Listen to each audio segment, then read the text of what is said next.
Dudu salahmu, biar aku nanggung itu, biar diampuni oleh Allah. Wah, tong itu akhirnya diwahani ke dia. Karena mencintai rakyatnya. Jangan mencintai segelintir orang, rakyatnya banyak nganggur, banyak susah. Itu zalim, pemimpin zalim itu.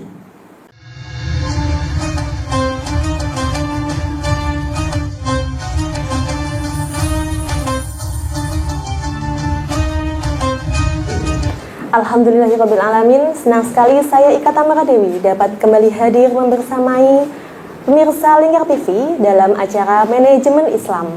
Pada episode kali ini kita akan membahas mengenai manajemen kepemimpinan yang tangguh dan handal. Maka sudah hadir bersama kita guru kita, yaitu Ustadz Juli Murtado, yang akan menjelaskan mengenai manajemen kepemimpinan yang tangguh dan handal. Kepadanya kami silakan. Monggo Ustaz. Okay. Monggo. Assalamualaikum warahmatullahi wabarakatuh. Waalaikumsalam warahmatullahi wabarakatuh. Alhamdulillahirabbil alamin. Wa bihi nasta'inu ala umuri dunya waddin. Wassalatu wassalamu ala asyrafil anbiya'i wal mursalin wa ala alihi wa sahbihi ajma'in, amma ba'du. Bapak, Ibu, derek-derek sedaya yang dirahmati Allah, monggo kita sareng-sareng membaca basmalah. Bismillahirrahmanirrahim. Bapak Ibu yang kami muliakan, yang dirahmati Allah, pada kesempatan yang baik ini kita bersyukur pada kondisi hujan pun hati kita tertaut dengan keinginan untuk menambah ilmu di dalam Islam. Rasul pernah cerita, menuntut ilmu itu wajib, menuntut ilmu itu ibarat jihad fisabilillah. Umpamanya ada misalkan meninggal di dalam perjalanan, mudah-mudahan kita tidak, maka itu dihukumi mati syahid. Islam memandang demikian pentingnya terhadap ilmu sehingga diwajibkan mulai lahir sampai liang lahat. Nah, dari situlah semua hukum wajib sangat penting di dalam Islam. Kalau umat Islam memahami sedalam-dalamnya, fa insya Allah kita menjadi khairah ummah, menjadi tangan-tangan di atas, sukses, mulia, barokah, penuh nikmat, bahagia, hasanah dunia, hasanah akhirat. Maka kehadiran kita di sini itu sudah mendapat pahala, sudah didoakan oleh para malaikat yang menyaksikan majelis taklim ini. Majelis di mana di situ disiarkan suatu ilmu-ilmu Allah. Belum lagi kalau ilmu itu kita pahami, kita yakini akan sangat bermanfaat untuk kita. Umpamanya kita belum ngelakoni amal soleh dari ilmu itu, iku wis oleh pahala. Sebetulnya luar biasa dalam Islam. Janjane sing digulai apa sih? Wong sok kita umpamanya dipanggil Allah, ya nggak ada yang kita bisa bawa di dunia ini, materi-materi fisik. mbok yo triliunan kaya triliuner gitu, nggak dibawa apa-apa. Yang dibawa adalah kebaikan kita, ilmu-ilmu yang bermanfaat yang kita bagikan, anak yang soleh yang kita didik, kita dorong untuk selalu mendoakan orang tuanya. Barang-barang materi, dana atau sedekah yang kita sedekahkan kepada kepentingan umat atau amal jariah. Nah, karena itu mari besok di surga ada cerita suatu saat wong sing masuk surga itu kok iya iso nih barang sepele gitu tercatat utuh, sing elek maupun sing apik. Dulu saya minta tempat duduk sampingnya karena ada orang tua yang lebih bagus, ternyata kecatat. Saya dulu itu ada orang tua ngelah, terus kita berikan di tone, kebetulan tidak punya sogokan ini patah, terus tak ambilkan, ternyata kecatat. Ini ibaratnya seperti itu. Jadi jangan sia-siakan yang namanya kebaikan, nggak bakalan hilang, kecatat, tersimpan, yang nanti di akhirat kita akan syukuri.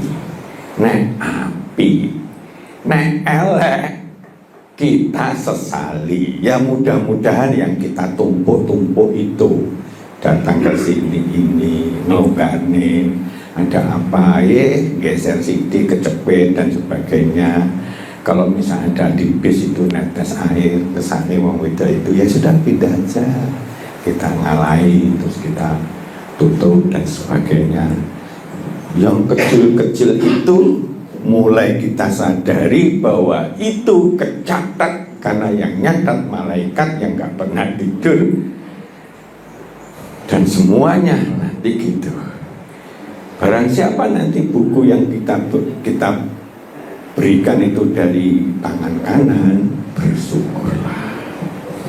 Maka mari kita imani, mengejar pahala yang terbaik itu harus menjadi cita-cita kita, apapun keadaan kita. Maka kita nggak boleh ngenyek orang atau merendahkan orang yang RPDW atau pengemis atau apa. Kita hormati sama-sama.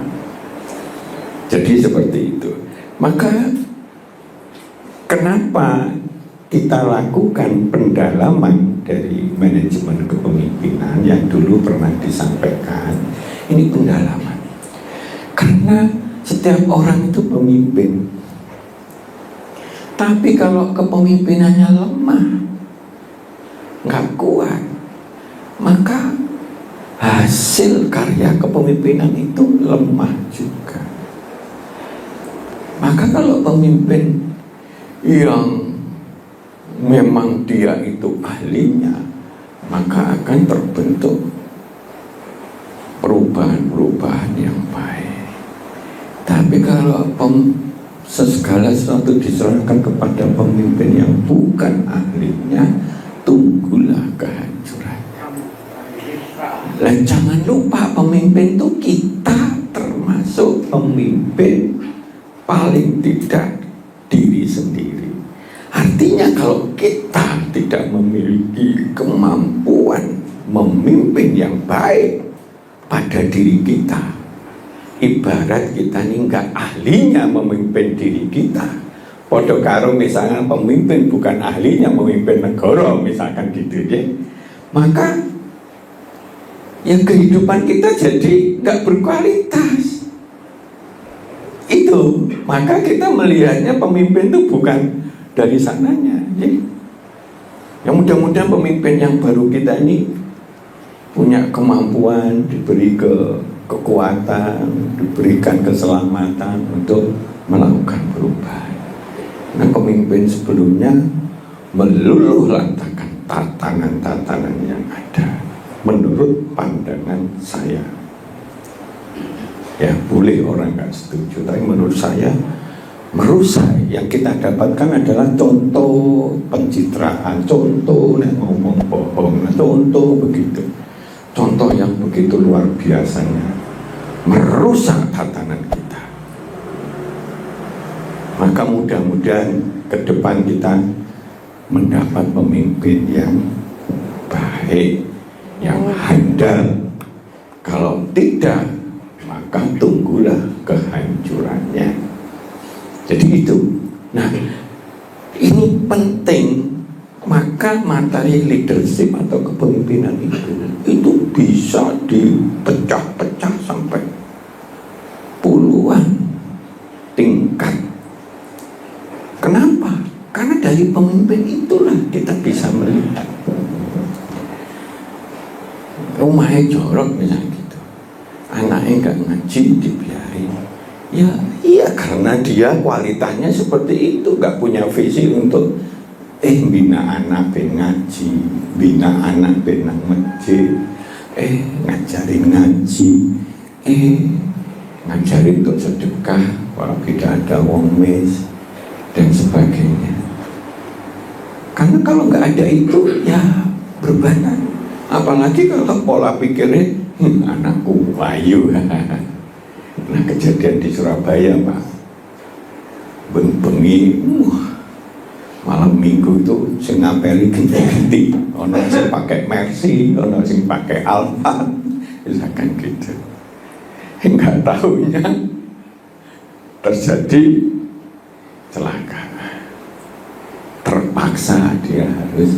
Nah, contoh seperti pola pikirnya deh, pemimpin kok visinya kok bangga, nek anaknya yang cantik satu-satunya tinggi dolenan orang laki-laki yang hidung belang, yang ketoke duitnya akeh.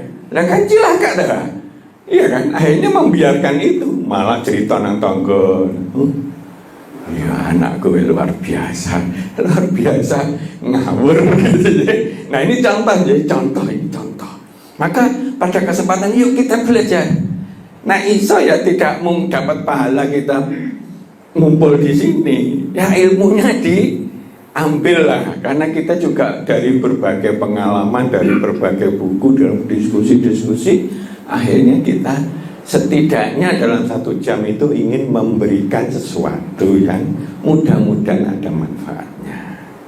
Jadi ini berupa pendalaman bahwa aku pemimpin, aku pengen apa. Gak ada ceritanya pemimpin terus santai-santai, ya wis sakarepku lah, wis pokoknya panjen rezekine wis dipatok sama Allah, ya aku gak kerja ya kerja, gak kerja padha ae, nanti rezekiku ya gitu. Kalau keyakinan itu terjadi, bagaimana? Betul gak itu keyakinan? Rezeki itu memang sudah dianukan Allah, tapi rezeki sengaja disembunyikan oleh Allah. Bukan ditutup nih. Begitu lahir oe terus iso maca iki rezekimu nanti tahun 2026 kowe dadi presiden gitu ya Pak ya. Iki tahun 30 kowe kecelakaan. Enggak begitu. Tapi kita diberi sunatullah, diberi tuntunan wong sing ngene maka dia akan diperbaiki kehidupannya. Nek wong ngene maka begitu. Nek wong bersyukur maka rezekinya ditambah. Mbah rezeki berupa anak yang baik, berupa keluarga yang baik, berupa apapun termasuk materi. Nah justru dari situlah kita ngikuti aturan jalan yang lurus, jalan paling gampang untuk menuju kenikmatan, dan itu janji Allah dan sudah dibuktikan. Nah perkara Rasul Muhammad memang nggak beda pandangannya untuk melihat materi, dia nggak terlalu mementingkan itu. Duitnya ya malah entek sana entek sini karena untuk kepentingan umat. Tapi Nabi Sulaiman pengen juga dia menjadi raja yang kerajaannya tidak ada lagi yang mengalahkan. Sampai sekarang nggak ada wong sing iso nguasai jin, nguasai angin, istananya dari emas, enggak ada. Nah, memang enggak ada. Semua mukjizat itu tunggal. Belayu Musa, musuh Belayu aja enggak pernah ada yang luka kena pedang. Tapi musuhnya mati kabeh. Musuh Melayu ini musuhnya mati kabeh. Itu ya satu-satunya ya zamannya Nabi Musa. Dibakar di alun-alun, bayangnya alun-alun gitu ya. Kowe dewo kayu bakar ngono. Gak mati ya satu-satunya ya di Nabi Ibrahim. Dan seterusnya, satu-satunya mlebu wetenge ikan paus yang berbulan-bulan ya urip gitu ya, Nabi Yunus, dan seterusnya. Nah, maka mari kita perlu membangun kepemimpinan terhadap diri kita maupun di bawah tanggung jawab kita, entah keluarga, entah dalam pekerjaan, entah dalam bisnis, yang tangguh dan handal. The power Khalifah, strong leadership. Strong leadership ini perlu disadari. Seorang pemimpin, tapi kalau pemimpinnya lemah, ketemu bojo, yo ae, ya wes, bojoku pengen mobil, gak duit, nulis surat, saya gini, jabatan ini, mohon dengan hormat dibantu karena istri saya ingin mobil. Nulis surat khusus kepada pimpinan 2 Kerinci. Waktu itu sing sehari-hari kan saya tak wocok. Pejabat Pak, saya levelnya kabak itu kan sudah lumayan itu kan. Jaluk bantu. Bukan untuk bangun ini Pak, untuk bantu bojoku ben oleh mobil. Nah, mobil anyar tapi ya kan lucu ya. Langsung tak geletak nengon. Lah kok yo kenemenen gitu lah ya. Artinya begitulah gitu. Nah, contoh ini ya, kenyataan ini memang banyak yang hal-hal yang seperti itu.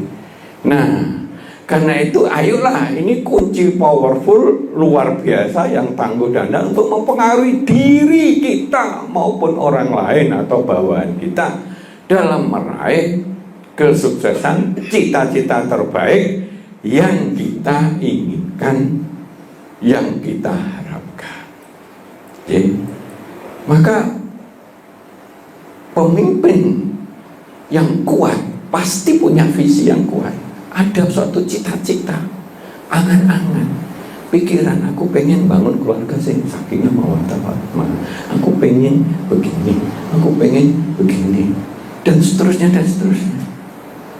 Sampai kan sudah lebih dari 3 rasul itu yang sampai sepuh terus selalu tidak pernah dia berdoa dengan lelahnya. Akhirnya salah satu rezekinya diberikan anak yang soleh, Nabi Ibrahim, terus apa Zakaria, dan seterusnya. Ini contoh. Dia nggak lelah, dia berusaha, walaupun sudah sepuh, sudah uzur, tapi Allah maha segalanya, kun fayakun. Maka mari kita kelola karakter kepemimpinan tangguh yang handal ini, minimal kesadaran dulu lah, agar cita-cita, harapan-harapan yang kita inginkan dan sebagainya itu bisa disukseskan oleh Allah di berbagai kehidupan. Ingat masalah keluarga, masalah keimanan kita kepada Allah, kualitas ibadah kita, terus kemudian masalah materi atau masalah yang lainnya. Dan rezeki itu banyak sekali. Dulu pernah ada kita ceritakan 7 itu. Maka kalau seorang memiliki pemimpin yang lemah, ya wes blujur aja, perubahannya enggak banyak. Karena dia enggak punya visi. Ya wes apa nae. Nerimo kandung lah wes. Ya panjang rezekiku gini, panjang yo ini kecelakaan, yo panjang anakku gembeling, panjang begini. Jadi dia menerima keadaannya. Dan Allah itu juga sesuai dengan nyononya. Kalau dia memang nggak punya cita-cita begitu, apalagi nggak punya cita-cita untuk meraih yang terbaik surga, ya akhirnya ya wis yang dia apa sholat jendak-jendik ngambung lemah tiwas kesel dan sebagainya. Dia apa ngaji ngono sampai ngono dia apa kalau sing ngrungokne dan sebagainya.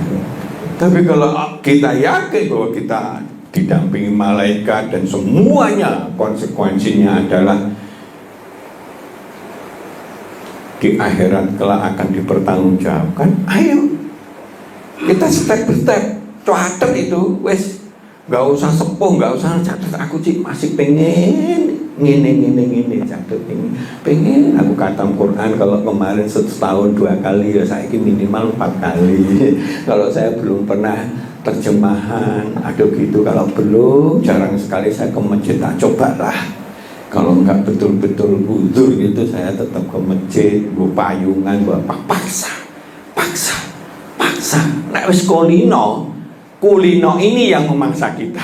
Kayak misalnya kulino ngerokok, gak ngerokok itu rasanya kayak kecut gitu.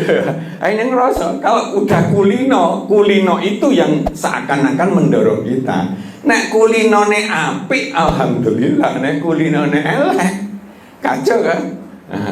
Iki carane ngentet duit korupsi gitu. Wis kadung kulino kurang duit dah. Akhirnya golek akal, ana kesempatan sikat. Kan seperti itu. Nah, tapi itu akan menghancurkan masa depan dia. Yakinlah kalau sunatullah, lakon itu sebetulnya oleh Allah sudah diberi suatu sunatullah hukumnya. Nek wong ini akan gini. Nek wong ini akan gini. Wong beriman terus kemudian amal soleh, maka ghairu mamnun, pahalanya akan terus menerus lumitu, tidak putus-putusnya. Contoh seperti itu. Nah, jadi mari kita di dalam diri kita punya semangat. Aku pemimpin, dipertanggungjawabkan. Aku harus memupuk kualitas habis ini. Apa sih sing tak cita-cita nih yang apik menurut Islam yang belum kepenuhi di keluarga saya, pada anak saya dan sebagainya. Ayo, aku saiki tak punya visi dan aku akan perjuangkan itu. Awali dengan niat yang kuat, awali dengan cita-cita yang benar sesuai dengan Islam. Kemudian golek ilmu dan sungguh-sungguh. Allah akan sudah berjanji sapa wong sing sungguh-sungguh di dalam jalannya, lanahdiyanahum subulana. Allah akan memberikan jalan keluar. Ini yang kadang-kadang kita kurang percaya, bahwa ayat-ayat Allah itu semuanya sunatullah. Semuanya sunatullah. Jadi Allah memberikan ilmu yang ilmunya ini dodeng sekali itu. Cara buku, semua buku bisa dibuktikan di Quran itu begini. Maka mari kita belajar itu ya. Nah, cari ilmunya, karena semua kesulitan itu pertanda ilmunya kurang. Ya, kalau kita ada kesulitan, pertanda ilmunya kurang. Atau usahanya kurang. Sungguh-sungguh. Ilmu tok tanpa usaha ya nggak jalan. Dan usaha itu termasuk doa. Maka sebelum kita dipanggil oleh Allah, yuk cita-cita di sisa usia kita, yuk kita sempurnakan. Ada orang itu punya cita-cita haji, delalah nggak akan sampai meninggal. Anaknya tahu bahwa orang tuanya itu punya cita-cita haji. Begitu dia belum meninggal, sudah meninggal, begitu anaknya punya kesadaran, aku tak badal hadikan orang tua saya, misalkan gitu. Muga-muga dikasih rezeki. Kalau dikasih rezeki dari haji, daftar lagi nanti untuk badal. Saya sudah daftar berapa 5 tahun yang lalu ya Jeng ya, untuk batal adik saya. Bu nanti kapan? Muka-muka cik kelakon gitu ya. Nah, saya ajak istri kita. Contohnya seperti itu ya. Nah, maka mari kita terus gambar ini nek iso masuk di hati. Semangat yuk, semangat. Cah cilik aja semalam semangat, semangat mau Quran, semangat ini, semangat apa ya problem yang sakit kita. Oh, cari sana, cari sini, cari. Jadi gitu, termasuk kalau kekurangan ekonomi coba saya cari ke sana. Pokoknya aku ben oleh piye ya, apa bantu apa dan sebagainya dan sebagainya. Pokoknya ada tambahan untuk kekurangan sambil kita efisiensikan di situ. Apa aja lakoni, enggak usah. Ini saran saya begitu, karena banyak orang konsultasi ke kita ini dalam kondisi di mana aspek perekonomian dan keluarga ini jadi sering muncul masalah. Ya. Ayo kita perkuat karakter kepemimpinan yang tangguh, yang handal, yang strong leadership, strong, kuat sekali untuk punya visi yang bagus, untuk menggapai visi itu dengan segala cara, pantang menyerah. Dimulai dari kita. Kalau kita diberi amanah untuk memimpin RT, memimpin apa begitu ya, pekerjaan, memimpin apa misalnya wirausaha dan sebagainya, ayo kita wujudkan itu ya. Maka strong leadership ini yang akan membawa lebih cepat segala sesuatunya itu berubah sesuai dengan cita-cita kita. Maka kalau saya sudah hafal sekali ya, kalau ini pabrik ini dipimpin, pemimpinnya ini nggak siap secara leadership, gak punya visi yang kuat, gak punya keseriusan untuk sungguh-sungguh memecahkan masalah, mencari ilmu utek-utek, itu pabrik itu bisa buyar. Gak sampai ukuran 1 tahun itu. Pabrik yang di Surabaya pengalaman bagus, saya suruh ngembangkan di Banyuwangi, itu 1 tahun tutup itu pabrik itu karena ruginya kaget. Ya bukan wewenang kita untuk memilih, karena kalau pemimpinnya ya akhirnya nggak ngerti untung rugi, pokoknya jalan aja setahun duitnya wis entek, nggak kuat. Akhirnya anak buah datang ke tempat saya, duit kun entek, nggak punya ini untuk nyangoni balik itu, nggak bisa bantu karena di sini sudah cukup di Banyuwangi. Contoh itu, nangis itu. Betapa ganasnya pemimpin yang tidak ahli, yang letoy, yang lemah, nggak punya visi, nggak punya kesungguhan, nggak punya keinginan untuk mencari ilmu, mencari sana, mencari solusi, konsultasi sana, konsultasi ini, mencoba sehingga visinya, kalau visi perusahaan itu misalnya pengen untung dan sehat dan sebagainya, dijamin hancur itu. Jadi kalau ada suatu usaha yang besar, yang apa ini terus apa, ada negara yang makmur sekali, pasti di situ pemimpinnya punya visi yang kuat, punya strong leadership. Jadi seperti itu. Nah dalam Islam itu Umar bin Khattab itu salah satu contoh Rasul pemimpin masa depan itu yang cocok itu kayak Umar bin Khattab, yang punya strong leadership kuat sekali. Awal-awalnya memang Abu Bakar Siddiq, tapi untuk pengembangan pesat umat Islam itu di zamannya Umar bin Khattab. Strong leadership deh. Saya digugat itu, wih rame di masjid itu. Apa? Dari pemimpin gak adil, dibagi baju satu-satu deh, ngeplok 2 misalkan, gitu kan? Ayo ngomong, dia ngomong gitu. Ayo, wallahi, saya menerima hanya 1, yang 1 dari saudara saya. Itu, maka dia nggak seragam, karena kasihan saya pemimpin, dan saya tahu saya akan menerima 1.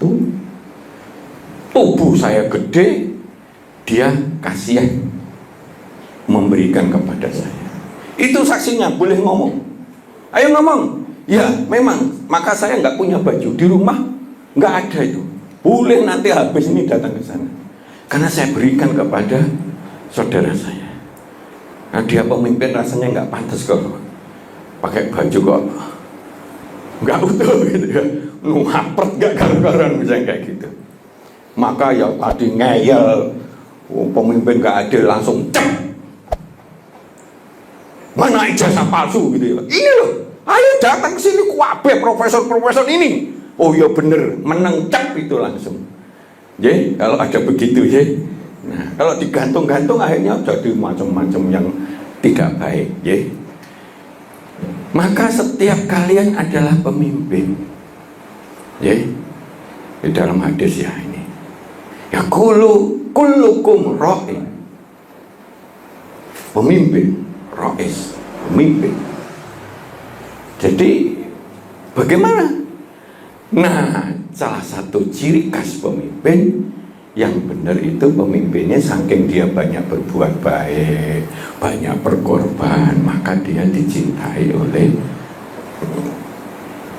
warganya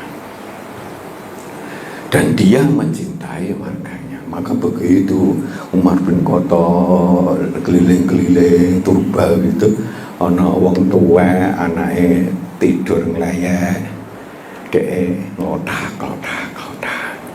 ada asap gitu ya, ternyata didelok bukan daging tapi watu. Ben bosen anake klotak ngantuk tidur kelaparan. Ya Allah, saya kok punya pemimpin nggak tahu gitu. Wah, langsung bergetar di hati, ya Allah, dolem banget aku itu ya Allah. Udah langsung nang gudang, nggawa otang-otang itu. Pembantunya kan jenenge khalifah kok ya. Saya aja Pak, saya enggak, iki salahku. Dudu salahmu. Biar aku nanggung itu. Biar diampuni oleh Allah. Otong itu akhirnya diwehi ke dia. Karena mencintai rakyatnya. Jangan mencintai segelintir orang, rakyatnya banyak nganggur, banyak susah. Itu zalim, pemimpin zalim itu. Menurut pandangan saya, siapapun. Ya itu sudah ada. Ya semuanya di hadis yang Sahih Muslim. Jika urusan diserahkan pada bukan ahlinya, tunggulah kehancurannya. Di sini diartikan Bukhari ini adalah kiamat atau rusak yang parah gitu. Jadi hancur, istilahnya hancur. Dimulai dari tatanan dan sebagainya. Maka mari ini ya Bukhari ini deh. Rawah Bukhari ya. Fantaziril sa'ah, tunggulah kehancurannya. Jadi seperti itu ya. Nah, kita semuanya pemimpin. Setiap pemimpin dimintai pertanggungjawaban terhadap yang dipimpinnya. Siapa yang kita pimpin? Nomor satu, diri kita sendiri. Nomor dua, keluarga terdekat kita, pasangan kita, anak-anak kita ya. Yang selanjutnya adalah yang kita diberi amanah, entah orang tua yang ikut kita, entah anak usaha yang kita kelola dan sebagainya. Ayo kita manage mereka menuju cita-cita. Maka di tempat saya itu begitu datang masuk ya minimal wis UMR gitu aja. Wis nggak pernah mikir oh ya gitu. Di tempat lain kadang 10 tahun aja 1,5 ya apa. Saya rasanya kok dosa gitu ya. Nah, contohnya seperti itu. Maka mari kunci leadership yang kokoh itu diutak-utik kita contoh Rasul. Karena Rasul itu pemimpin umat yang sudah teruji, paling tidak ulul azmi sebagai contoh nyata. Jadi dalam keadaan apapun dia melakukan keimanan dari visinya itu, dia perjuangkan habis-habisan. Makanya ada contoh Nabi Musa itu deh. Begitu dia sudah selamat, musuhnya mati kabeh, harta karunnya banyak, dia diminta oleh Allah menuju suatu tempat 40 hari untuk diberikan Taurat. Langsung turun blek, itu bedanya dengan Quran. Karena ya dulu itu aturannya nggak sekompleks sekarang, karena zamannya sudah berbeda. Kalau sekarang global, waris aja banyak sekali gitu ya. Nah, jadi semacam itu. Nah, jadi kuncinya adalah sidik, amanah, tabligh, patonah. Nanti kita akan perdalam lagi kalau tempo hari hanya sekedarnya mengenai ini. Jadi kita break dulu, monggo. Sambil dibaca itu, monggo. Silakan. Ya Allah, sangat menarik sekali pembahasan kita mengenai manajemen kepemimpinan yang tangguh dan handal. Namun kita akan jeda sejenak, jangan kemana-mana, tetap di Manajemen Islam bersama Lingkar TV.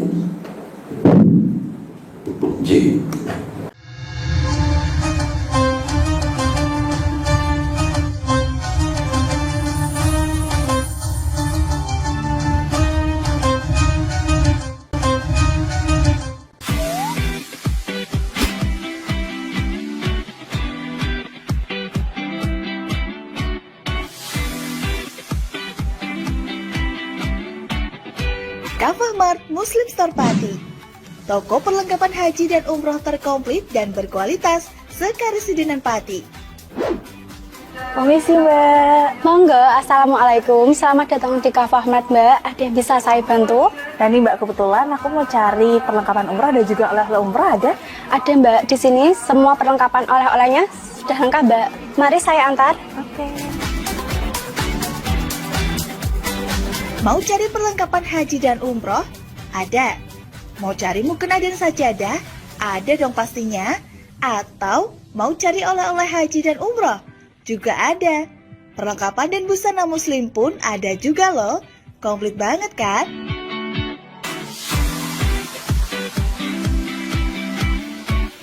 Di Kafah Mart Muslim Store Pati juga menyediakan produk-produk kebutuhan sehari-hari, aneka herbal dan madu, serta aneka kurma. Selain berbelanja, Anda juga bisa berkonsultasi mengenai problematika bisnis dan keluarga muslim secara gratis loh. Kafah Mart Muslim Store Pati ada di Jalan Syekh Jangkung Pati nomor 11, Kelurahan Pati Kidul, Kecamatan Pati Kota, Kabupaten Pati.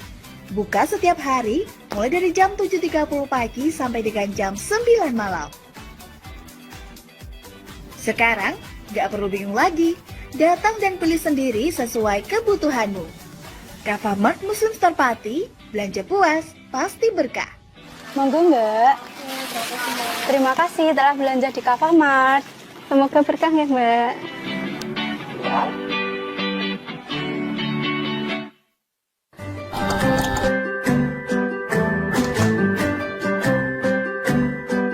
Duh, pengen buka usaha, tapi usaha apa ya?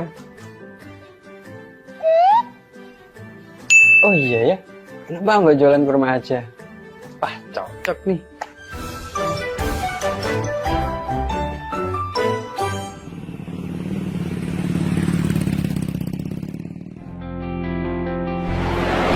Mas, selamat datang Mas. Di toko Kafah Barokah Pusat Kurma Jawa Tengah, ada yang bisa kami bantu?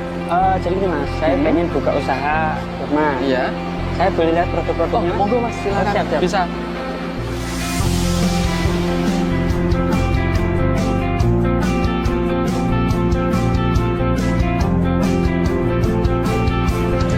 Assalamualaikum warahmatullahi wabarakatuh. Selamat datang saudara-saudara sekalian di toko Kafah Barokah. Kami menyediakan khusus untuk grosir di seluruh Jawa Tengah, bahkan di seluruh Jawa. Kita berusaha untuk membuat bagaimana kebutuhan tentang oleh-oleh dan perlengkapan haji bisa terpenuhi dengan murah, berkualitas, dan lengkap. Kita punya ada 3 kontainer, kemudian di cool room ini dinginnya sekitar 10, semuanya dari import langsung kita simpan sehingga kita bisa menyajikan produk kita ini dengan berkualitas. Ke depan kita bisa mengembangkan terus, bahkan nanti kita akan berusaha untuk import sendiri. Mudah-mudahan ada manfaatnya. Assalamualaikum warahmatullahi wabarakatuh.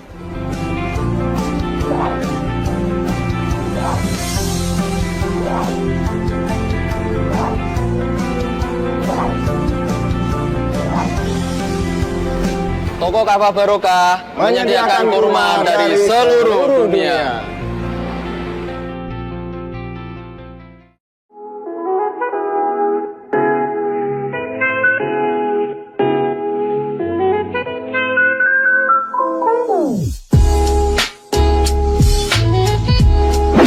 Iki Mas, iki warung sing tak maksud, warung kerang pol enak sak Kabupaten Pati. Apa iya?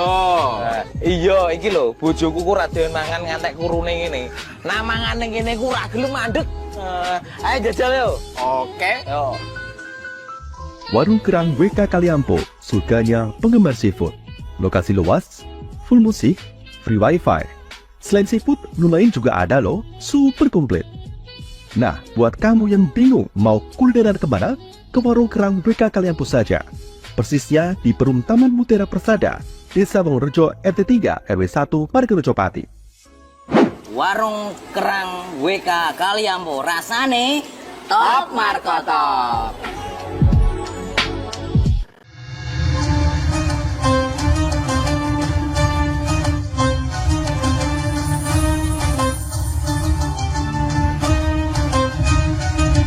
Baik pemirsa, kita akan mempertajam dan memperdalam lagi mengenai tema kita, yaitu manajemen kepemimpinan yang tangguh dan handal bersama guru kita, Ustaz Juli Murtado. Monggo Ustaz. J. Baik, kita lanjutkan. Ini dulu sudah kita setel, tapi beberapa kita arahkan. Jadi ada pas tentara, udah lain tentara ngideke yang namanya apa itu? Ranjau. Aduh, kini tak coleng meledos aku mati. Langsung pimpinannya itu anak buahku. Aku harus memberi teladan. Dia dalam keadaan bahaya, aku bantu. Malih kabeh pone meledos biar aku sing mati, dongakno slamet ae gitu ya. Nah, akhirnya dia dilatih gitu, dipindah gitu. Oh iya, alhamdulillah ranjonya itu macet, gak meledos. Pemimpinnya selamat, sing anak buahnya selamat. Tapi ada nilai yang dicontoh, pengorbanan seorang pemimpin untuk membantu anak buahnya ben selamat. Membantu keselamatan orang itu padha karo membantu keselamatan seluruh manusia seisinya. Jadi nilainya tinggi. Ada lagi ini Rasul, bagaimana seorang yang sudah dicintainya, yang resikonya sangat tinggi, sang pemimpin mengambil resiko paling tinggi, yaitu paling carry, dia hijrah ambek Abu Bakar.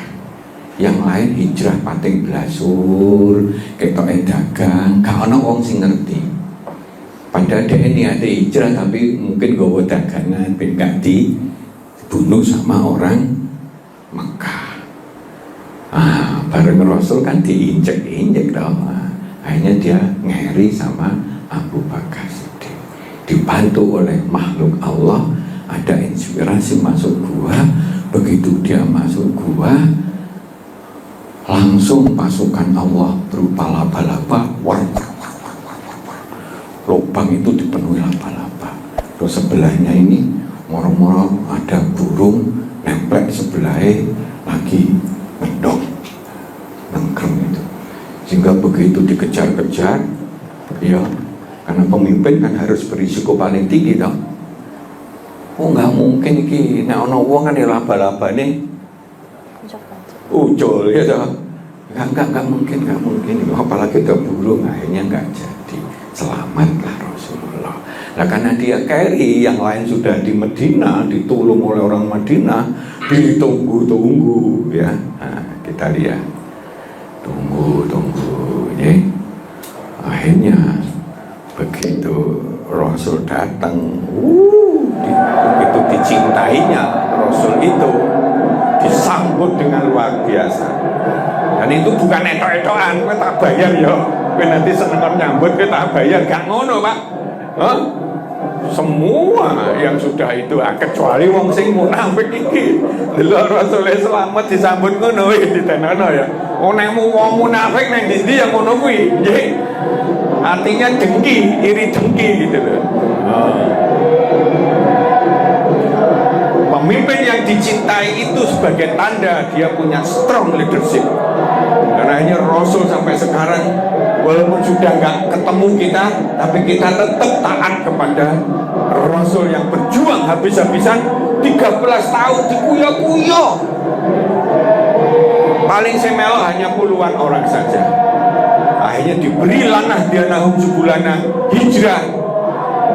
Caranya ngono strateginya. Wong budal kaya mau dagang, gak pernah orang nita ini mau dibunuh. Padahal kalau ada ngerti kamu niatnya hijrah, itu dipateni. Zaman kuwi kuat banget wong Mekah.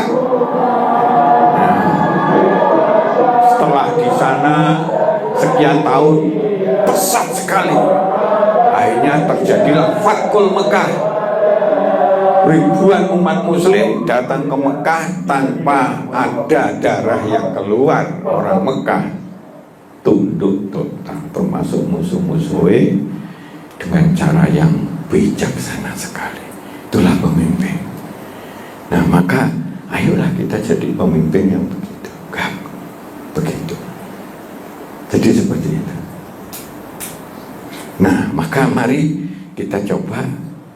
Pemimpin kalau dia sudah paham, sudah memahami, sampai dia berisiko nyawa seperti ini pun dilakukan.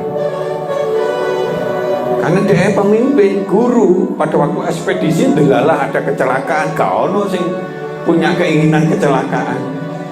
Tapi karena dia tahu terakhir gak akan mampu 3 orang, sudah sebagian sudah jadi korban, dia ingin sisa 2 orang di atasnya dia itu selamat. Akhirnya dia memang selamat. Bukan golek enake jadi pemimpin itu. Maka pemimpin itu jangan golek enake.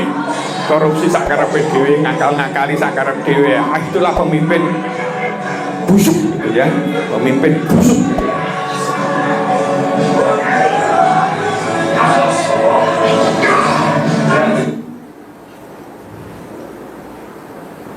Apa ini komandan? Nah intinya akhirnya disuruh motong, karena kalau 3 gelandongan itu sudah runtuh-runtuh begitu pasti nggak kuat. Daripada mati kabeh, saya guru pemimpin rombongan ini saya rela berkorban, entah mati atau enggak, biar 2 orang ini bisa selamat. 2 orang itu selamat, bikin yayasan, namanya sing mati itu dijadikan nama yayasan. Dia berkembang pesat, kisah nyata. Akhirnya sing guru ini tadi coblok ya delalah meninggal. Dia bukan Islam, tapi di dunia namanya bagus. Karena tidak ada keimanan, maka nggak punya password dia untuk menggapai ridho ilahi. Maka ini kita lihat, kalau kita lihat, kita naikkan ke atas. Lagi kita lihat, nah ciri utama insan, sopo wong yang memiliki karakter kepemimpinan yang kuat, tangguh, handal, ada beberapa. Dia selalu mengkader dirinya, sadar diri kalau dirinya harus dikader, harus lebih berkualitas, karena dia sebagai pemimpin, dia akan lebih punya kemampuan untuk memimpin orang, minimal dirinya kalau dia lebih berkualitas. Dengan karakter kepemimpinan yang kuat, tangguh, handal, berkualitas sebelum memimpin orang lain. Jadi harusnya seperti itu. Jadi kalau kita ngajarin ngaji, gak iso ngaji kan lucu. Kalau kita ngajak anak, ojo ngerokok, kita ngerokok, lucu. Kita jarang ke masjid, enak masjid toh. Ada yang seperti itu, wong tua anaknya dikongkon nang masjid terus. Salah enggak? Enggak salah. Tapi contoh yang baik itu anaknya akan lebih jeng oleh wong tua nih ikut nyuntui kan gitu kan. Kita sudah ke masjid, kita sudah ngaji terus anaknya sekali-kali ngaji oleh akhirnya anaknya lebih muda. Kemudian yang kedua, dia memiliki visi, cita-cita, punya bayangan, punya gambaran yang jelas, yang kuat, yang baik, yang benar sesuai dengan tuntunan Islam. Nah kalau visinya jelek, jahat, pokoknya pengen ngelumpuk kekuasaan tok, pengen jadi presiden tok, sembuh nanti urusan apa dan sebagainya, pengen jadi DPR tok, wis akhirnya ngakal-ngakali biar duitnya banyak, biar nanti dia punya duit banyak untuk istilahnya aspirasi dan sebagainya, akhirnya melanggengkan dia datang hanya itu tok, itu akan diminta pertanggungjawaban.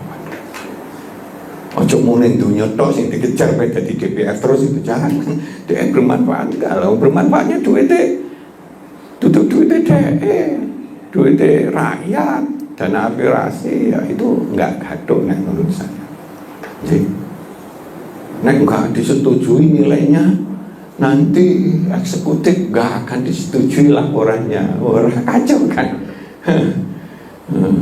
Harus disetujui. Wah, aspirasi ini gede banget. Nah, untuk apa? Untuk menjadikan dia jadi. Nah, menurut saya itu enggak benar. Karena sebagian duit itu juga diambil oleh dirinya. Nah, sesuai tuntunan, jadi harus benar, cita-citanya harus baik, harus benar sesuai tuntunan Islam. Agar supaya apa? Agar kita imani, agar kita ini kokoh sekali perjuangan kita. Nah, mati pun akan sahid saya, akan dicatat oleh Allah menjadi orang sahid. Seperti itu.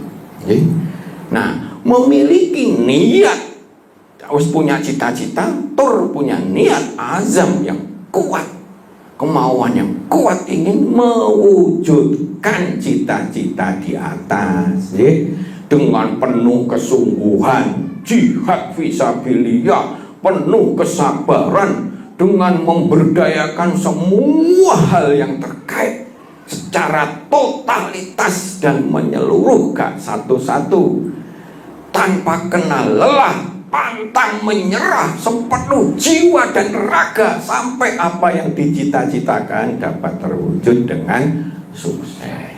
Yang dicita-citakan itu dikasih tulisan aja satu opo. Aku pengen tahun ini ngajiku itu 3 Quran sak terjemahane. Aku pengen mulai tahun ini gitu.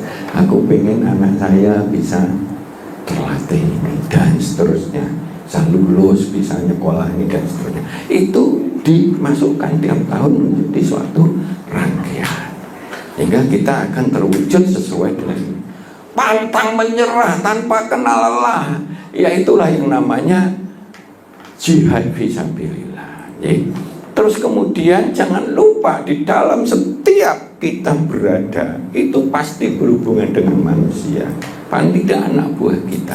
Dia selalu ingin mempengaruhi, membina, mendidik, motivasi, mensinergikan, memberdayakan dirinya, anak buahnya, orang lain dengan sungguh-sungguh, dengan berbagai cara, dengan halus, dengan cara membuat satu sistem dengan cara yang ada reward punishment-nya dan sebagainya, berbasiskan keteladanan, ketekunan dan ilmu wawasan luas. Maka kalau strong leadership ini ada di dalam diri kita, insya Allah, maupun kita misalnya 1 tahun itu punya cita-cita 10, insya Allah paling 5-6 itu kecapai, walaupun tidak 100%. Engkau diulangi lagi sih kalau kecapai tahun depan, gitu loh sih. Maksud saya itu, sehingga sebelum kita meninggal itu begitu. Apa ya, aku kurung nyun sewu ya, seperti mertua saya itu kan sering kalau kita antarkan ke Jogja itu hampir awal-awal hampir tiap bulan itu mesti diperjalankan lama itu ngobrol malam itu. Terus dia ngangen-ngangen ya di sini ibuku ya bapakku wis haji, ibuku tapi guru. Nah, so diberi kesempatan dia untuk membadali ibunya. Boleh kalau anaknya boleh, ibu bapaknya boleh badal. Hanya di usia yang sepuh dia itu haji untuk badal nih itu. Kelakon. So, aku punya angan-angan itu musola yang di sana direnovasi terus kesuwen. Ayo urun, nah, akhirnya kita gigit pokoknya tadi lebih baik.